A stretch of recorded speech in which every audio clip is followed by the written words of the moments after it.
Olá pessoal, estou aqui na minha varanda porque sinto que é preciso conectar com a natureza depois do cagaçal que foi o último dia 18. Vou fazer um pequeno vídeo para falar sobre o resultado das eleições, mais especificamente a queda da esquerda, da extrema esquerda, da esquerda radical e do centro-esquerda, que é uma coisa que se verifica ao longo da Europa. Também vou fazer um vídeo mais para a frente acerca da ascensão do fascismo e da extrema-direita, mas o vídeo de hoje é só para ser curto e até para aproveitar para o canal aproveitar também o momento das eleições. E eu refiro-me a isto porque a extrema-esquerda tem descido muito, mas o outro extremo tem-se verificado que tem subido imenso ao longo da Europa e no mundo ocidental em geral. As duas coisas estão correlacionadas, mas o foco do vídeo vai ser mesmo a extrema-esquerda. Mas então e porquê? A meu ver, esta descida da esquerda no geral tem a ver com dois motivos principais. No último vídeo eu mencionei uma crise da social-democracia. Basicamente o que é quando surgiu o marxismo no final do século XIX e no início do século XX, surgiu também uma sua vertente que é a social-democracia. É basicamente a tentativa de chegar ao socialismo, que é a fase onde não existem classes, usando os meios do próprio sistema capitalista burguês. Ou seja, derrotar o sistema por dentro usando as suas próprias armas. Também se pode considerar social-democracia a ideia de controlar o capitalismo a um ponto de servir bens sociais. Tipo um capitalismo muito controlado. Quando isso surgiu, a meio da Revolução Industrial, muitas democracias ocidentais tornaram-se sociais-democracias. À volta do tempo da Primeira Guerra Mundial. Até o Partido Democrata, a certo ponto nos Estados Unidos, era um partido social-democrata. Mas eles eventualmente depararam-se com um problema muito grande, que é uma das contradições mais fundamentais e mais importantes do meio de produção capitalista, que é a tendência para a margem de lucro cair. Isto merece e vai ter um vídeo inteiro dedicado a si próprio, porque é uma coisa lá está muito importante, mas basicamente duas empresas no capitalismo competem, é essa a ideia da competição livre e de, como eu expliquei no outro vídeo, satisfazer as vontades democráticas do povo, e a maneira, quase a única maneira mais eficiente de empresas competirem umas com as outras que produzam o mesmo bem, tipo duas empresas de televisões, é uma empresa fazer a televisão mais barata que a outra, porque as pessoas obviamente querem a televisão mais barata do que a televisão mais cara. O capitalista não pode extrair mais produção do seu capital constante, que é o capital como fábricas e máquinas, porque não é possível fazer uma máquina trabalhar mais com o mesmo input de, sei lá, eletricidade ou de trabalho do que a máquina é desenhada para fazer, obviamente, senão isso seria magia, mas conseguem extrair valor do capital variável, que é precisamente o trabalhador, o trabalho humano. Porquê? Porque tu, um trabalhador, podes pagá-lo menos por mais horas de trabalho. Ou, idealmente, dar-lhe capital constante, máquinas, para automatizar o processo e, com as mãos do trabalhador, tornar o processo mais eficiente e, portanto, extrais mais valor por cada hora de trabalho do capital variável. Outra maneira, mas que nós não vamos tocar aqui, é também sobreproduzir. Porque se tu tiveres mais coisas, elas por uma valem menos. E o que também explica o desperdício no mundo ocidental, mas isso é outra coisa. A outra empresa, porque quer competir e quer ganhar também a competição, faz a mesma coisa, automatiza o processo e, portanto, o bem vai ficando cada vez mais barato, mas a percentagem, digamos assim, do valor que esse bem é produzido, que pertence a capital constante, portanto, capital que não pode ser transformado em mais-valia e, portanto, lucro, é cada vez maior. Ou seja, a percentagem do valor de cada coisa, que é de facto lucro para a empresa, tende a cada vez ser mais pequena. Tende para zero. Este ciclo, se não for parado ou atrasado, eventualmente chega a uma margem de lucro igual a zero e a empresa obviamente vai à falência. Há três soluções para isto, todas temporárias. Despedir trabalhadores, porque às vezes o lucro não tem a ver com o dinheiro que tu ganhas, mas com o dinheiro que tu não gastas. 2, guerra, porque a guerra faz um reset à tua economia e também abre mercados novos com a conquista. Por exemplo, o boom económico nos Estados Unidos e no Reino Unido depois da Primeira Guerra Mundial, com a conquista das colónias alemãs, e o boom económico nos Estados Unidos depois da Segunda Guerra Mundial. E o imperialismo, porque com o imperialismo tu pegas na tua produção que está no teu país mãe, digamos assim, pões noutro país, num país onde a produção é muito barata, às vezes escrava, e portanto consegues atrasar muito isso, além de que abres mercados novos. Por isso é que as Nestlés, as petroleiras do mundo têm tanto interesse nos países do sul global, porque é mão de obra muito barata. Por isso é que eles instigam lá guerras civis e coisas assim, para manter as condições de vida más, para a mão de obra no sul global continuar a ser barata. Ora, foi precisamente esta opção que as sociais-democracias ocidentais fizeram nos fins das guerras mundiais, o imperialismo. E portanto, para manter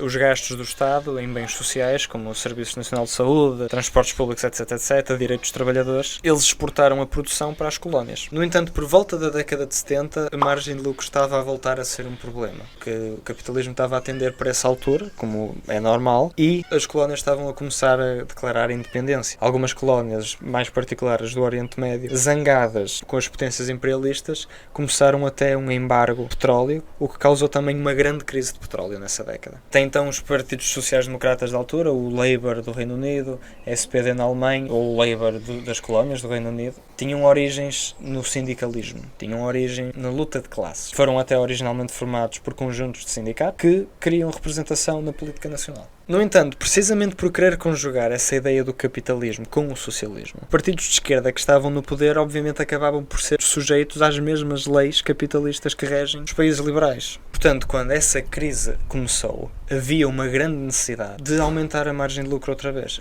Tinham de fazer alguma coisa, senão a economia iria colapsar. Nos lobbies e nos círculos mais ricos, a solução já tinha aparecido. Começou nos Estados Unidos o chamado neoliberalismo, que era a ideia de que o Estado não devia intervir na economia e de que tudo devia ser regido pelas leis do mercado livre. E o que aconteceu foi que os partidos de centro-esquerda, com as origens sociais-democratas, descartaram a luta de classe e adotaram reformas não extremamente neoliberais, mas começaram a privatizar, começaram a reprimir sindicatos, a abandonar a luta dos trabalhadores e efetivamente tornaram-se tão capitalistas como os outros partidos. De certa forma um bocadinho mais controlados, mas igualmente neoliberais. Alguns países tinham partidos já liberais de direita no poder, como era o caso dos Estados Unidos, quando o neoliberalismo surgiu. Tinham os conservadores do Reagan no poder, o Reino Unido tinha a Thatcher, e quando os seus counterparts de centro-esquerda, no caso do Reino Unido o Labour com o Tony Blair, e nos Estados Unidos os democratas com o Bill Clinton, eles também adotaram reformas neoliberais semelhantes. Hoje em dia já agora não se põe em causa sequer o capitalismo por qualquer partido de centro-esquerda. Foi o próprio Tony Blair do Labour que disse que o capitalismo é o fim da história, que não há mais nada além disto. Foi aí que surgiu a sensação de que os políticos são todos iguais. Porque de facto são. Nós temos a sensação, corretamente, por causa disso, de que qualquer político que vá ao poder, os ricos vão manter-se sempre ricos e os pobres vão manter-se sempre pobres e a exploração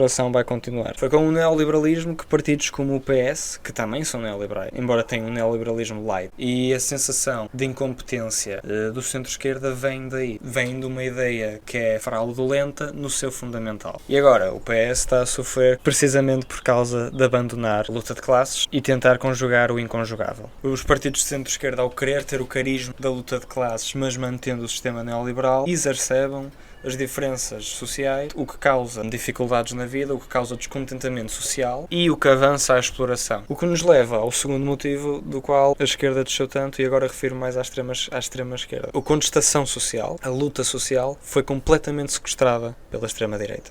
A esquerda tradicional, refiro-me aos comunistas e aos marxistas, foram durante décadas a voz da luta pelo poder popular, da luta por direitos, da luta por salários, da contestação social, precisamente porque representam uma visão da sociedade que vê o povo diretamente no poder e não sujeito a forças exploratórias. Hoje em dia, ninguém lhes leva a sério e a contestação social foi completamente sequestrada por partidos com uma visão tão capitalista como os outros, com uma visão tão exploratória, se calhar ainda mais que os outros, mas que conseguiram transformar a raiva popular, diluí-la, tirar o foco do que causou os problemas e usá-la para eles próprios ganharem poder. Mas porquê? A meu ver, vários motivos. Como eu disse, a neoliberalização do centro-esquerda contribui para a má visão da esquerda no geral. Isso depois é engraçado porque tem o efeito das pessoas criticarem partidos de esquerda por se tornarem o país em Venezuelas ou Coreias do Norte, por tomarem medidas neoliberais capitalistas. Outro motivo é a esquerda mais radical, refiro-me em particular ao Bloco de Esquerda e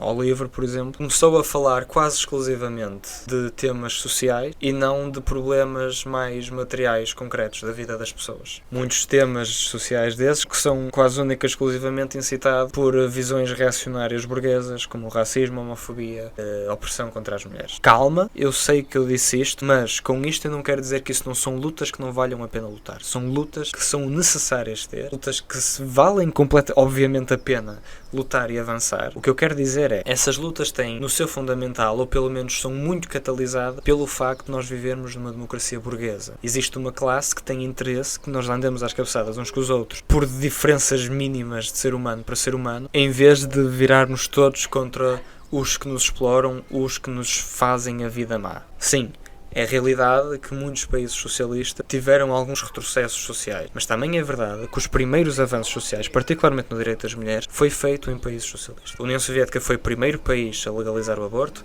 foi o primeiro país a celebrar o Dia Internacional da Mulher. Em 1919, na União Soviética, legalizou-se a homossexualidade e a Cuba hoje em dia deve ser o país com o plano familiar mais avançado do mundo. Enquanto que os outros países que tu pensas, retrógrados, como nós hoje em dia, e como os Estados Unidos hoje em dia, e como nós estamos a ir hoje em dia, são todos países capitalistas. E reitero, há uma classe interessada em manter estas lutas culturais de merda, em vez de nos deixar de uma vez por todas avançar, aceitar todo o ser humano como ser humano e lutar contra os tais que causam estas lutas in the first place. Foi por isto, já agora, que eu saí do livro. Eu já fiz parte do livro e saí, precisamente porque ter estes objetivos de uma sociedade feminista, sociedade igualitária, aceitada de todas as pessoas e respectivamente do seu género, da identificação sexual, são objetivos muito bonitos, mas se não conjugarmos isso com a consciência de que as condições materiais intervêm nessas desigualdades, são condições materiais mantidas por causa das diferenças de classe, por causa da existência da classe capitalista e do capitalismo, não reconhecer isso é a mesma coisa que ter um tumor no pulmão, tirá-lo, mas continuar a fumar 3 pacos por dia. Eventualmente ele vai aparecer outra vez. Pior, se calhar. Isto leva-nos também ao meu terceiro ponto. A esquerda está sempre na defensiva. Isto também é um bocado mais o bloco de esquerda. Estão sempre a tentar contra-argumentar os burros dos Trumps e a tentar ser releite, e a tentar dizer que as criptomoedas são más, e a tentar dizer que aqueles esquemas de pirâmides são maus, a tentar ser moderno, a tentar... Está sempre a defender. Estão sempre a combater os argumentos hipócritas e estúpidos da direita. Como se a direita quisesse saber que é hipócrita. Como se os fascistas quisessem saber que estão a fazer sentidos. Não são... Os fascistas não são racionais. Os fascistas não são pessoas racionais. O fascismo não é uma ideologia racional. Não vale a pena estar desesperadamente a mostrar que eles estão errados, em vez de nós mostrarmos uma alternativa ao sistema corrupto que nos estraga a vida todos os dias, que é o neoliberalismo e é o capitalismo. A extrema-direita fala de problemas, alguns inventados, mas outros relativamente concretos, como os salários, as más condições de vida, e a esquerda está a tentar explicar porque é que eles são totós, em vez de falar de problemas a sério. E também é verdade, já agora, que o PCP fala de problemas a sério, dos salários, das pensões, das coisas todas. No entanto, eles não têm carisma. E têm a sensação de velhos, em grande parte por causa da propaganda, por causa da ofensiva ideológica contra comunismo, marxismo, leninismo, mas também em grande parte porque não houve um esforço de modernização por parte do PCP. É verdade que é um bocadinho cassético. Não há uma grande explicação porque é que os problemas que se vive hoje em dia são culpa fundamental do capitalismo. Simplesmente repete-se salário, pensões, SNS, na esperança de que alguém concorde e não se apresenta uma alternativa concreta a isso. Concluindo, o centro-esquerda é a direita fofinha, o bloco coitadinho e o PCP é velho. Eu confesso que estou de certa forma feliz pelo bloco ter descido. Francamente eles só tiram votos à CDU. De certa forma querem conseguir o socialismo, mas tal como os sociais-democratas, por meio de controlar o capitalismo, queimar o sistema por dentro, usando as armas do sistema, que é estúpido porque as armas do sistema só existem para o manter. E o livro é o Rui Tavares. O Rui Tavares é um gajo muito fixe e fala muito bem, mas lá está, eles nem sequer são anticapitalistas. Eles admitem o capitalismo, é só um capitalismo muito controlado a ver deles, que é uma coisa a longo prazo impossível, pelo que já falamos. A meu ver, o que a esquerda precisa de fazer uma mensagem ofensiva, de esperança, ofensiva não no sentido alfa-male de vou ofender os liberais agora, ofensiva no sentido de não estar na defensiva contra a direita, estar no ataque. Precisa de mostrar que os problemas da vida são causados pelo capitalismo e pela ordem neoliberal das coisas e precisa de mostrar que uma alternativa existe, é possível, já foi feita e é feita, é empregável, vai beneficiar todos os trabalhadores e o povo. É preciso lembrar que a luta existe e que a luta vale a pena, que a luta tem objetivos que são possíveis, que é possível um mundo diferente, fundamentalmente diferente, onde as necessidades do povo são a prioridade da economia e são respondidas. Estava a acabar o vídeo e fiquei sem bateria, estou agora a carregar no meu quarto, mas também já tinha acabado basicamente. É preciso esperança, é preciso mostrar às pessoas que uma alternativa existe e não se esqueçam que a luta vale a pena. A luta vale a pena e é com ela que nós ganhamos. Boa sorte.